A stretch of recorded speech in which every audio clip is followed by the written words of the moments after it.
આકાશવાણી ભુજ સમાચાર શીતલ વૈષ્ણવ વાંચે છે. નમસ્કાર. કેન્દ્રીય આરોગ્ય મંત્રી જગત પ્રકાશ નડ્ડાએ દેશમાં ડેન્ગ્યુને ફેલાતો રોકવા મંત્રાલયના વરિષ્ઠ અધિકારીઓ સાથે મંત્રણા કરી હતી.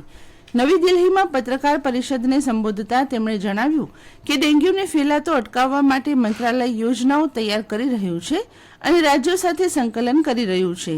તેમણે જણાવ્યું કે આરોગ્ય મંત્રાલય 24 કલાકની ડેન્ગ્યુ હેલ્પલાઇન શરૂ કરશે અને રાજ્યોને પણ આગામી 4-5 દિવસમાં આવી હેલ્પલાઇન શરૂ કરવા જણાવ્યું છે. શ્રી નડ્ડાએ ઉમેર્યું કે યોજનાના સુસંકલન માટે આરોગ્ય મંત્રાલય, શિક્ષણ, હાઉસિંગ અને શહેરી વિકાસ જેવા મંત્રાલયો સાથે આંતરક્ષેત્રીય અને આંતરવિભાગીય બેઠકો યોજશે. શ્રી નડ્ડા આગામી 2 દિવસમાં ડેન્ગ્યુના સૌથી વધુ કેસો ધરાવતા રાજ્યો સાથે પણ બેઠક યોજશે. તેમણે કેન્દ્રીય હોસ્પિટલોને ડેન્ગ્યુ સારવાર વોર્ડ તૈયાર કરવા નિર્દેશ આપ્યો હતો.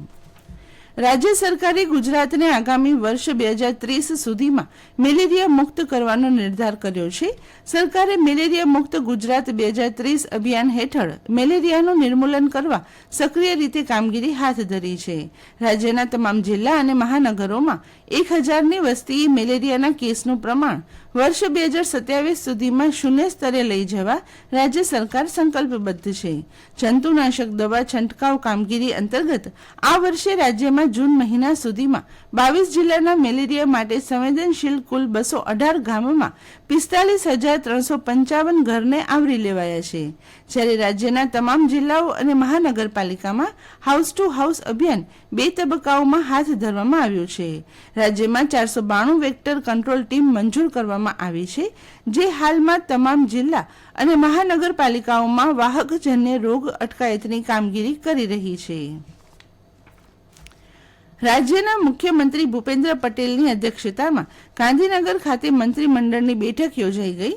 આ બેઠકમાં વરસાદ સહકારી મંડળી, ખેલ મહાકુંભ, GMERS ફી વધારા સહિતના મુદ્દાઓ પર ચર્ચા કરવામાં આવી હતી. રાજ્ય સરકારના પ્રવક્તા મંત્રી ઋષિકેશ પટેલે મંત્રીમંડળની બેઠકમાં થયેલી ચર્ચા અંગે માધ્યમોને માહિતી આપી હતી. રાજ્ય સરકારના પ્રવક્તા મંત્રી ઋષિકેશ પટેલે જણાવ્યું કે ગઈકાલની સ્થિતિએ રાજ્યમાં કુલ 8.79 ઇંચ વરસાદ નોંધાયો છે, જે સરેરાશ વરસાદના 25.30% છે. રાજ્યના 89 તાલુકામાં 2 થી 5 ઇંચ, 82 તાલુકામાં 5 થી 10 ઇંચ, 54 તાલુકામાં 10 થી 20 ઇંચ, જ્યારે 24 તાલુકામાં 20 થી 39 ઇંચ વરસાદ નોંધાયો છે. શ્રી પટેલે જણાવ્યું કે આ વર્ષે અત્યાર સુધીમાં કુલ 40.26 લાખ હેક્ટર એટલે કે 47.04% જમીનમાં વાવેતર થયું છે. વધુમાં તેમણે જણાવ્યું કે આ ખરીફ ઋતુમાં ડાંગર, મકાઈ, બાજરા, મગ, અડદ, તુવેર, મગફળી, તલ, દિવેલા, સોયાબીન અને કપાસ જેવા મુખ્ય પાકની કુલ 13,20,240 ક્વિન્ટલ બિયારણની જરૂરિયાત સામે રાજ્યમાં 15,45,065 ક્વિન્ટલ બિયારણનો જથ્થો ઉપલબ્ધ છે. આ ઋતુ માટે વાવેતર હેતુ બિયારણનો પૂરતો જથ્થો ઉપલબ્ધ છે. રાજ્ય સરકારના પ્રવક્તા મંત્રી ઋષિકેશ પટેલે જણાવ્યું કે ચોમાસામાં અબોલ પશુઓને રોગચાળાથી રક્ષણ આપવા અત્યાર સુધીમાં 1.54 કરોડ પશુઓનું રસીકરણ કરવામાં આવ્યું છે. National animal disease control programme અંતર્ગત આ કામગીરી ચાલી રહી છે.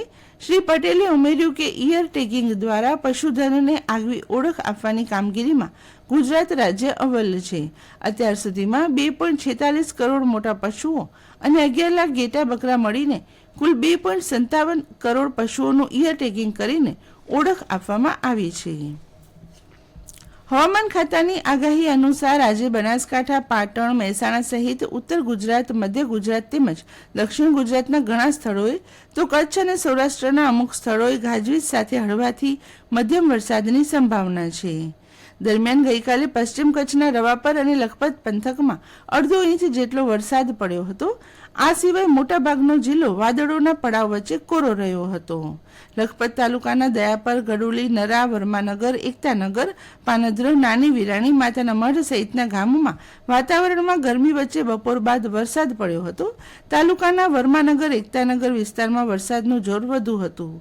વરસાદ બાદ ગરમીનું પ્રમાણ વધારે રહ્યું હતું. અને આ સાથે આજનું સમાચાર બુલેટિન પૂરું થયું. નમસ્કાર.